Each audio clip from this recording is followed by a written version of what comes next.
ba? Kaya. Wala pala. Ano ba yan?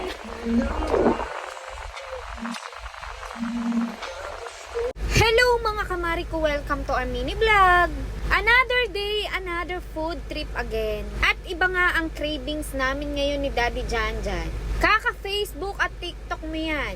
Kaya naman wala nga sa oras at napa-order tayo ngayon. Nakakaloka at iba nga mag-cravings ito. Yung cravings niya nga galing pang Makati. Sakto naman at abot pa nga kami sa oras ng cut-off nila. Kaya nga pagdating mga kamari ko, binuksan ko na nga din agad at excited na ako. Nagtawanan pa nga kami ni Daddy Janjan dahil nga ina-expect namin pizza na agad yung aming makikita. So ang tumambang nga sa amin ni Daddy Janjan naka-foil siya.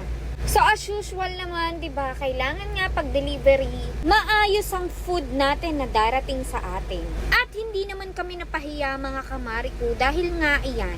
So true talaga na pizza yan. At hindi siya basta-basta pizza mga kamari ko. Pizza burger ito. Yes mga kamari ko, may pizza ka na, may burger ka pa. Kaya naman saan ka pa? At syempre sabi ko nga kay Daddy Janjan magpo-food vlog kami, kaya naman galingan yung kanyang pagbibideo. So kailangan nga ako muna ang mauuna, kaya naman unang slice nga mga kamari ko ay grabe. Nasa heaven na ako, charot. In fairness mga kamari ko ha, masarap siya at pak na pak. Yung burger nga, alam mo yon, parang burger siya ng Jollibee, yung Big Champ, ganun ang atake niya. Kasi malaki siya, alam mo yon, hindi talaga tinipid. Bali ito ngang pizza burger na to galing sa Beyond the Crust Pizza. At first time nga lang namin matitikman ito. Ang pinaka flavor nga na in-order namin yung mix. May pepperoni, Hawaiian, beef mushroom at yung kanilang mozzarella.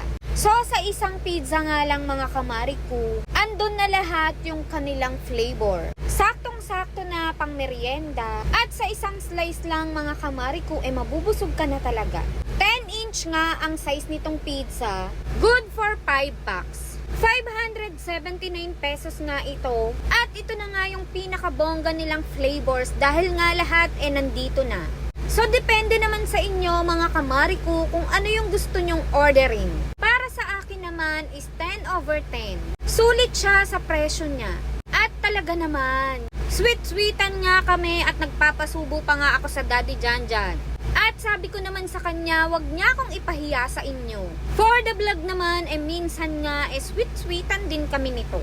At yung bonding all together namin talaga is pagdating sa food, nagkakasundo kami ng bongga. So for the pizza burger, ilaban natin to. Beyond the Crust Pizza.